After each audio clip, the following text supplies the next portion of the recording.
大家好，我是小夏，欢迎回到我们的频道。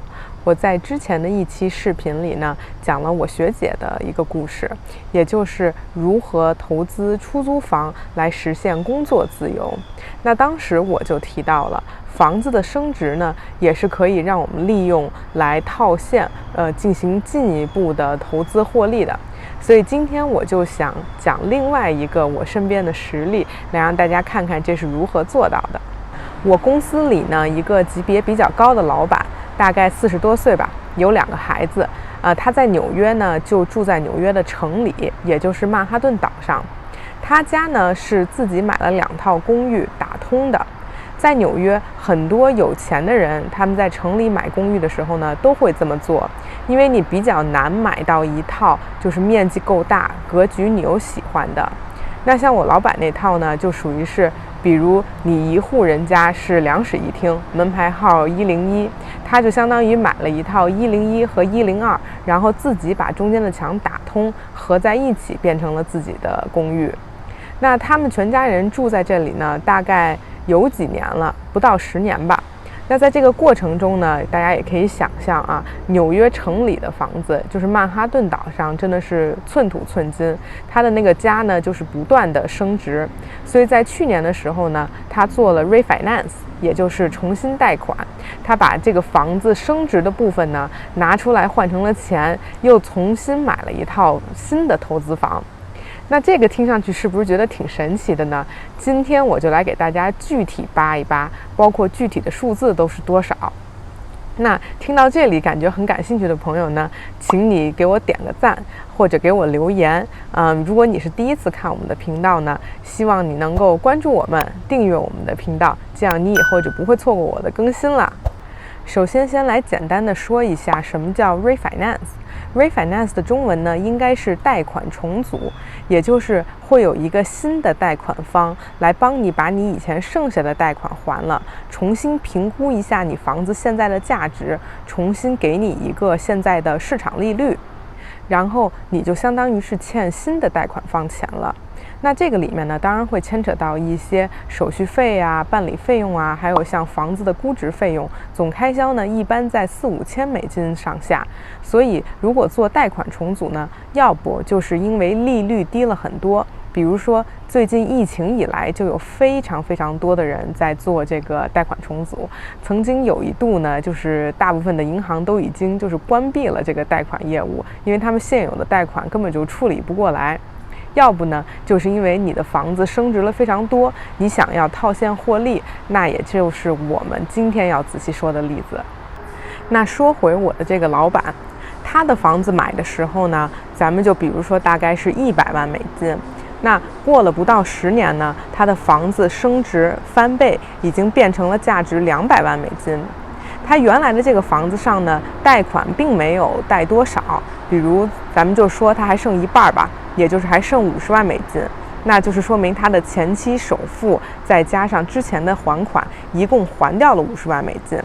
他这个时刻把这个房子拿去做这个 refinance 贷款重组，新的贷款方会评估认为他现在这个房子价值200万美金了，那减去你已经付了的50万美金，你最多可以贷150万美金。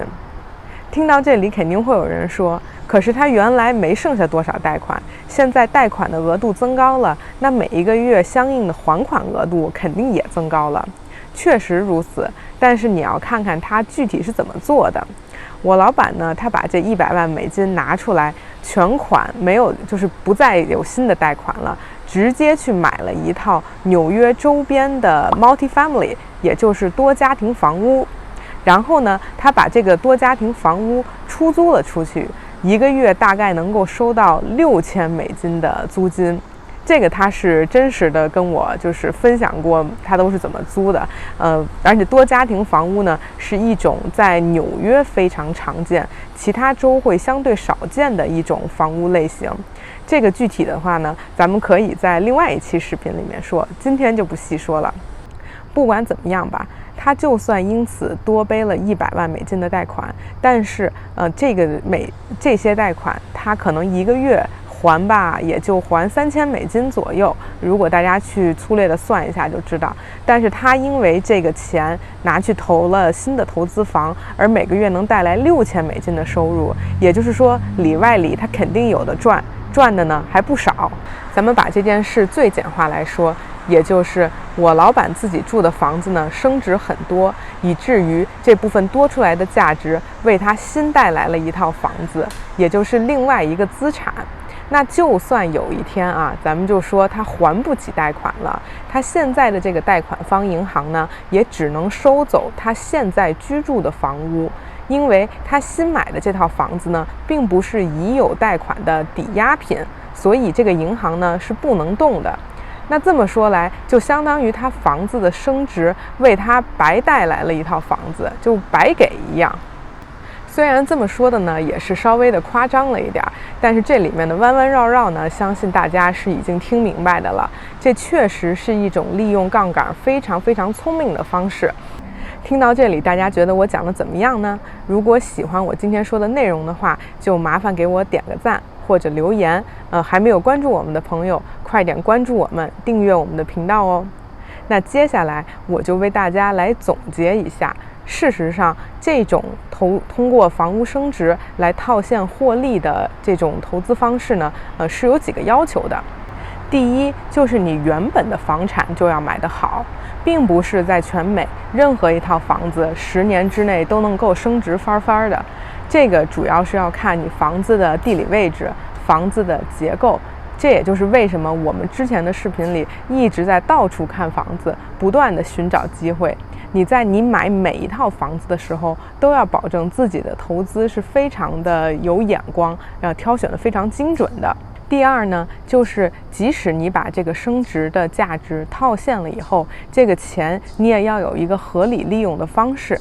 因为如果你只是把这个钱存在银行里，或者拿去做一些理财，那你的回报呢，也就是4%到5%。这个利息就算再低呢，可能也就是2%到3%。你去赚这一点差价的话，其实就是没什么意思。当然也可以吧，如果有些人比如说炒股炒得特别厉害啊，做得很好啊，把这部分就是升值的钱拿出来，然后去投资股票什么的，那也是可以的。反正我是不太擅长炒股，我这里就不这么说这些了。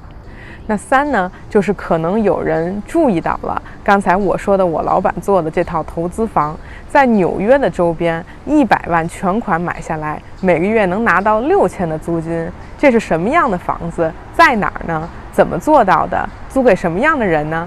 这些就留在我以后的视频里说吧。今天的内容就到这里啦，咱们下期再见，拜拜。